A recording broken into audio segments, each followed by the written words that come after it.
Shavua Tov, a good Woch, and welcome to our program. Shabbos morning we read the Parsha of Vayakhel and the Parsha of Shkolim, and Shabbos to Mincha we started the Parsha of Pekudei.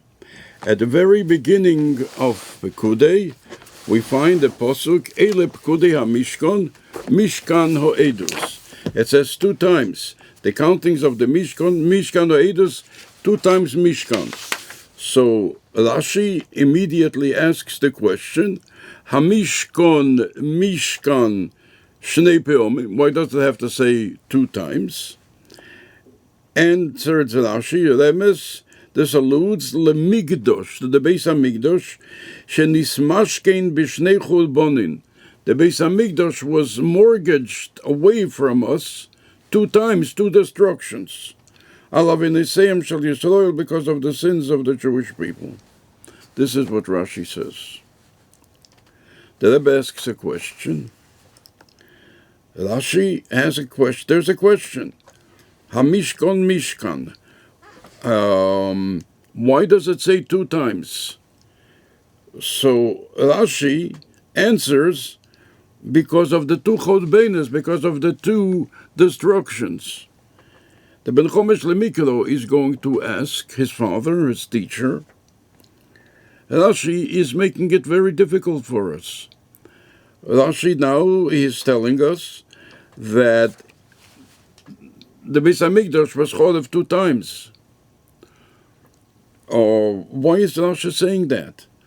That makes us feel very, very bad and very, very guilty.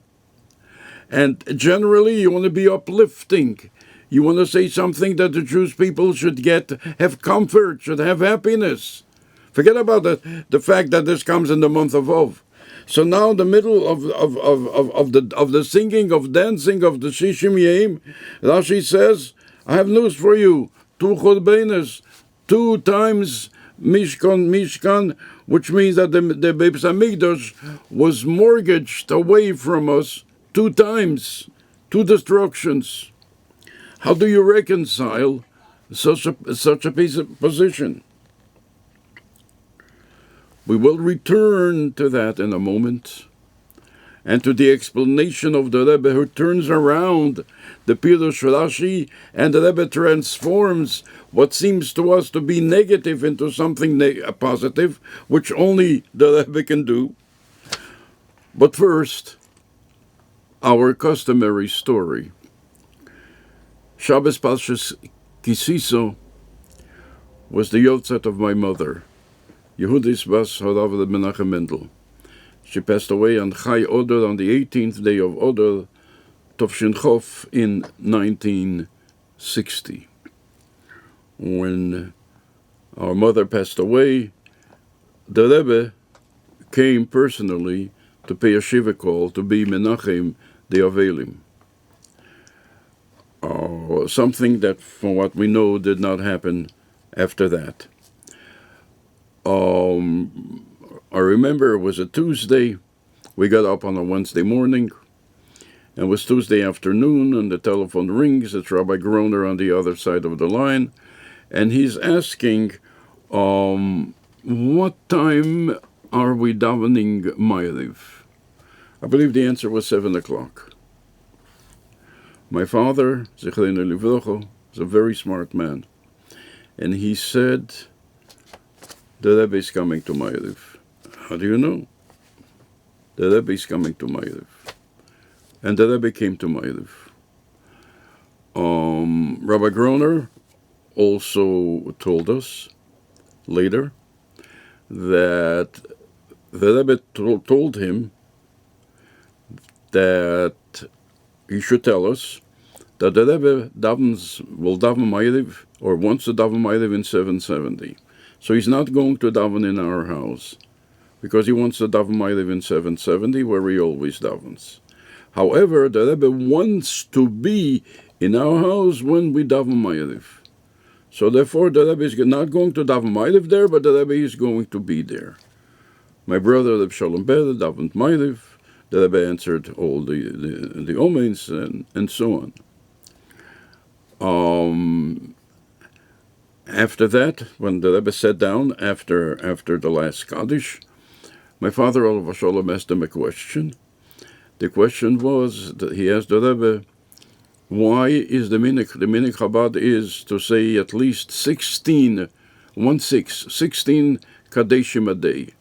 What is the basis for that minhag? And the Rebbe answered that every Kaddish helps for an hour and a half, for 90 minutes. So therefore, you do the math.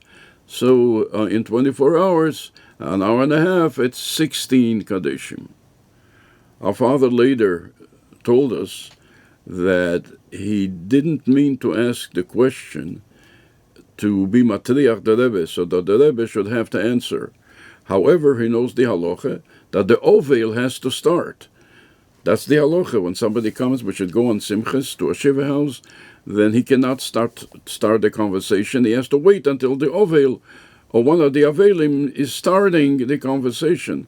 So because of that, our father said that he had to start the conversation, and this is why he asked the Rebbe this question. After that, the Rebbe said, the Sikha is printed about Taharas Mayim, the Tahara of water, and then the Rebbe was Menachim. But the Rebbe was not Menachim while he was standing, as the minhag generally is, that the one who was Menachem is standing and the Avelim are sitting. The Rebbe was Menachem while the Rebbe was sitting. Later there was a discussion in the family and among Hasidim. Why did the Rebbe lecher apart from the general minhag of being Menachem while he's standing? And the consensus of opinion was, and it's difficult to know what was the reasoning of the Rebbe, but the consensus of opinion was that if the Rebbe would get up, then the Avelim would also want to get up, because they wouldn't want to be sitting while the Rebbe is standing. And that's not exactly the preferable way, because the preferable way is that the Avelim are sitting and the Menachamim are standing. And if the Avelim are getting up, because the Rebbe got up, you cannot tell them to sit down. That's halacha. You cannot tell a novel which should go on simchas to sit down, because it's as if we are telling the oval, shev ba'aveluscha, sit in your avelus in your mourning. So you're not allowed to tell a novel to sit down. So there's going to be an awkward situation. The Rebbe would stand, the avelim would also stand, and the way it should be that the avelim should be sitting. So in order to avoid all that, the Rebbe said the words Hamokim Yenachem, etc. The Rebbe said while the Rebbe was sitting. This was, as mentioned, the consensus of opinion of the people as to why the Rebbe said Hamokim Yenachem while the Rebbe was sitting. Yekitzav Anun Sheikh Neofel, Vehi, our mother, Besechom, Tekef Miyad Mamesh, Gesundheit, Freilichkeit, Bevias Mashiach Zitkenu, Tekef, again, Tekef, Umiyad Mamesh. Concerning this Shaila, Hamishkan, Mishkan, why does it have to say 2 times? And Rashi answers, but Rashi answers that this is a reference to the Beis Hamikdash that was destroyed 2 times. And that's really not the best feeling, especially in the month of Adar, that the Beis Hamikdash was destroyed 2 times. Don't remember, Rashi says, don't forget, 2 times the Beis Hamikdash was destroyed because of the sins of the Jewish people. The Rebbe, in his special way, answers that it's not a derogatory remark. It's an encouraging remark. Because the Rebbe says, what is Mishkan? It comes from the word mashkin, mortgage. Now we buy a house, and we get a mortgage from the bank. Even in Hebrew today, they call that a mashkanta. So the bank holds the house as a mashkan, as a mortgage, which means if chas v'sholom we don't pay the mortgage, the bank can take the house. So therefore, they have a mashkin. However, the Rebbe says, that there is an advantage here that who owns the house all the time that the bank has a mortgage. Somebody buys a house in a Gutta show and takes a mortgage for 15 years, whatever. Who does the house belong to these 15 years? The answer is a very simple one. It belongs to the owner, the one who bought the house.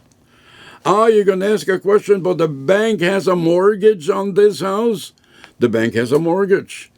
Only if he doesn't pay. But if he pays, the house is his. Even now, the house is his. The bank has no right to sell that house as long as he pays the mortgage. So who is the owner of the house today, even before he finished paying off the mortgage? The person who bought the house. So which means on the Beis Hamikdash, who is the owner on the Beis Hamikdash? Achenu b'nei Yisrael. Even now, Almighty God took away the mortgage, but even then, it's ours, because any time that we will pay the mortgage, He has to give us back the house.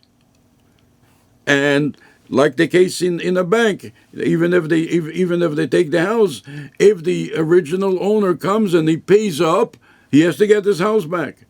So therefore, what Rashi is saying, it's like a mashkin, and you should know that the mashkin is yours, the house is yours, even now when we are in Golus, and Almighty God took away the Beis Hamikdash. Who has ownership of the Beis Hamikdash? We do. And the moment we are going to pay up the debt, then we're going to get back to Beis Hamikdash. Almighty God said that. We have to also live Neisa. All He's waiting is for us to pay the debt. So therefore, even now, the Beis Hamikdash is ours. And this leads us, says the Rebbe, number one, when we are talking about the Mishkan, that references here the Beis Hamikdash, there's something special about the Beis Hamikdash that we don't find in the Mishkan. The Mishkan was temporary. Nevertheless, the Beis Hamikdash is eternal, even now. How do we know that? Because the Rambam in Hilchas Beis Abchira, it's in Tzaloch, and it's in Peirik Rishon, and it's in Halacha Gimel. Ve'ein shom bayis ledeirei haderis. For all the generations, there is no home, Ela b'Yerushalayim. The Beis Hamikdash for generations, as we know that before the Rambam says that the Mishkan traveled. It was in Gilgal 14 years, and from Gilgal it went to Shilei, and from Shilei it went to Nev, and to Nev they built also a Mikdash. And after Nev they went to Given. The Rambam counts all of these places in Halacha Beis. Nevertheless, he says, once we came to Yerushalayim, this was our permanent place eternally.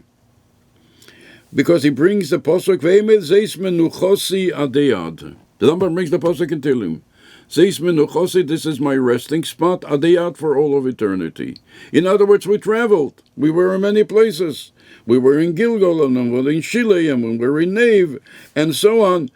Nevertheless, when we came to Yerushalayim, enough traveling. This is our spot, Zeis Menuchosi ad deyad, forever. Moreover, in Hilchot Beis Abchira, in the 6th Peirik, there's a halacha. It starts from halacha Tesvov. In halacha Tesvov, the Rambam says, Shekdusha Risheno Kitcha L'Shaito Ve'Kitcha L'Osid Lovi. There's a machlekes in Gemara. Shlomo HaMelech was Mekadosh Yerushalayim and was Mekadosh the Beis Hamikdash. Is that Kedusha that Shlomo HaMelech was Mekadosh that sanctified Yerushalayim and the Beis Hamikdash? Did he sanctify only L'Shaito for the time that the Beis Hamikdash is standing? Or Kitcha L'Osid Lovi, that he sanctified the Yerushalayim and the Beis Hamikdash forever? So concerning the Beis Hamikdash, the Rambam Paskin, Shekdusha Risheno, that the first Kedusha, that Shlomo HaMelech sanctified the Beis HaMikdash, Kitshol L'Shaito, he sanctified the Beis HaMikdash for then, as long as the Beis HaMikdash is standing, V'Kitshol Le'osid Lovi, and he was also Mekadesh, he sanctified it for later. The Rebbe asks an interesting question. Mashiach is coming, he's coming now. We're going to get back to Beis HaMikdash. Do we need another Kedusha? Do we have to sanctify it again? Or is the former sanctification by Shlomo HaMelech sufficient? And the Rambam paskins that Kedusha Rishena, that the first sanctification of Shlomo HaMelech is sufficient. Kitshol L'Shaito, it was sufficient for the time that the Beis HaMikdash was standing. Ve'Kitshol Le'osid Lovei, and it's sufficient forever. And now we're not going to need another Kedusha because the same Kedusha is there. The Rebbe learns from this that when you stand in front of the Kesel HaMalovi, the same Kedusha was there. It's not that the Kedusha of that Shlomo HaMelech was sanctified, the Beis HaMikdash was gone. It means that even now the Kedusha is there. And then in Halacha Tezayin, the Rambam says words that are absolutely mind-boggling. I know you are wondering, how can you say that? Let's learn the Halacha inside. Velomo ani emed b'migdash v'Yerushalayim kedusha rishena kitshel le'osid lovi. And why do I say, says the Rambam himself, that concerning the Migdash and Yerushalayim, that the Kedusha Rishena, the first sanctification, was sanctified for the moment when the Beis HaMikdash was standing, v'kitshel le'osid lovi, and also sanctified for the future. Uvikedusha shal Eretz Yisrael, and concerning the sanctification of any other place in Eretz Yisrael, concerning Shvis and Maiseres, le'kitshel le'osid lovi. There, the Rambam Paskin, in other places concerning Maiser, le'kitshel le'osid lovi, that the Kedusha was not forever.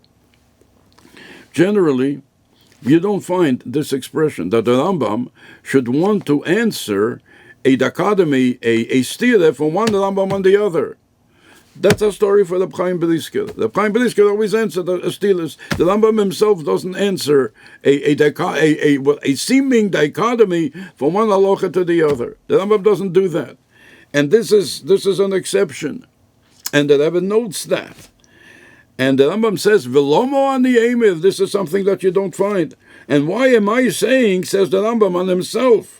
B'migdash v'Yerushalayim, concerning the Migdash, the Beis HaMikdash, and concerning Yerushalayim, Kedusha Rishena Kitshel Le'osid Lovi, that the first Kedusha that Shlomo HaMelech sanctified, that Kedusha continues. And the Rambam answers, Lefi shekedushas HaMikdash v'Yerushalayim mipnei HaShechina. The sanctification of the Migdash, of the Beis HaMikdash and Yerushalayim, comes Mipnei Hashchino, because of Almighty God, because of the Shechina, because of the presence of the divine presence. Ushchino eino betelo. The divine presence it does not change, it's not an old. In other words, the same divine presence that was there in the times of the Beis HaMikdash is there today. And why is this mind-boggling? The Rebbe says he comes to Eretz Yisrael and you stand in front of the Kesel HaMalovi. That you should know that the same Kedusha that was there in the time of Shlomo HaMelech and the time of the first Beis HaMikdash and the second Beis HaMikdash is there today. Kedusha, Shechino eino betelo. The Shechino is not bottled. The presence of God does not leave, is not annulled. Ukedusha eino betelo. The Shechino eino betelo. The presence of God is not annulled. It's there all the time. So what you're standing in front of the Kesel HaMalovi, it's the same Kedusha that was in the time of Shlomo HaMelech. Moreover, when Mashiach comes, and he's coming now, we're not going to need another Kedusha, another sanctification on Yerushalayim and on the Beis HaMikdash, because the Shechina is there. And he brings a pasuk, it says, "V'hashimesi es mikdashechem," that I will empty your sanctuaries. V'yomer l'chachomim, and our sages said, "Afafi sheshmumin," although they are empty, bigdushoson heimimdim, but their sanctity is intact. The sanctity remains. In other words, the Beis HaMikdash we don't have. But the sanctification of the Beis Hamikdash we have. The Shechina we have like before. And that's what the Rambam says. So therefore now, says the Rebbe, when the Rashi comes to us, and the Rashi says, Hamikdash, Hamishkon, Mishkan, Shenis Mashkin B'shnei Churbonis, that he makes, he alludes to the fact that it was taken away from us 2 times on 2 mortgages. Says the Rebbe, there's a lot of comfort here. It was taken away, but the halacha is that it's ours. That's what Rashi wants to say. That even today, and this is the reason we can be besimcha, that even today it's ours. And if we pay the debt, we're going to get it back. All we have to do is pay the debt of Golus. And right after that, we get it back like before. And we don't even need another sanctification. Why? Because the first sanctification of Shleimei HaMelech is still there until now. That's what the Rebbe says. So therefore, when we look at Rashi now, we see words of comfort. As a matter of fact, it says it comes from Tanchume. It's the Rebbe of Nechome, Tanchume. The Nechome, the comfort is telling us that even now, when we don't see the Beis Hamikdash, because the Beis Hamikdash is Chorev, the Beis Hamikdash belongs to us. All we have to do is pay the debt. And Almighty God, He is a good banker.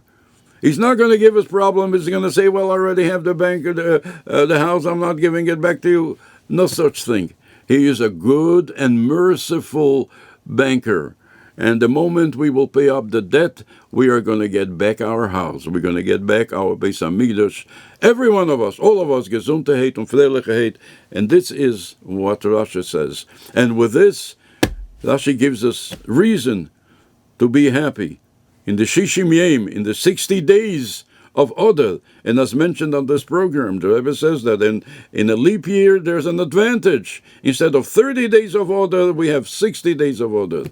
Shiro v'zimro Shishim Yom, great simcha for 60 days, and that all matters that are negative should be botel b'shishim, should be botel in the 60 days of Odel. If you look behind you, friends, you have another reason to be besimcha. This is the Limud Achona for Yud Aleph Nisan Tovshin Pei Beis. It's 120 years since the birth of the Rebbe. And the good news we can tell you is that the Sforim of the Rebbe, the Torah of the Rebbe, are 250 volumes. 250 volumes, unprecedented. Until now, we distributed over 250 volumes. In Chalukah Aleph, you'll go on, you'll see. In Chalukah Aleph, Beis, Gimel, and Dalet were distributed already over 250 volumes. But we want to do Yemiyat Hashem till Yud Aleph Nisan much more. And we're asking each and every person to go in to Yud Aleph Nisan 120.com. And then you have all the Sforim of the Rebbe. All the Sforim of the Rebbe. 250 Sforim. And you can take one Sicha, or you can take a whole Krach, a whole volume. Mokim Shali Bechofetz, whatever you want. And when you are participating with Arabim, with many together. And we will celebrate with many together. So please go into Yud Aleph Nisan 120.com and choose Mokim Shali Bechofetz, what you want to choose as your participation and your gift of Torah, your collective gift of Torah for the Rebbe. And as the Rebbe mentioned, that this is the gift that he likes. The Rebbe even said, if I have to choose, this is the gift, a gift of Torah. The Rebbe doesn't need any other gifts. Never needed any other gifts. But a gift of Torah, the Rebbe appreciated. I remember there was a kid, remember his name? He went into Yechidus. And the Rebbe asked him, tell me, what kind of birthday present are you going to give me for Yud Aleph Nisan? What are you going to give me for Yud Aleph Nisan?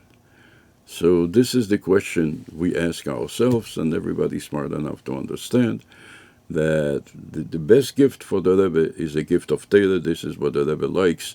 Please go in to the website, and you can choose anything, a little bit, a lot, whatever pleases you, to be part of all of those who are going to participate in the Chalukah of the Torah of the Rebbe.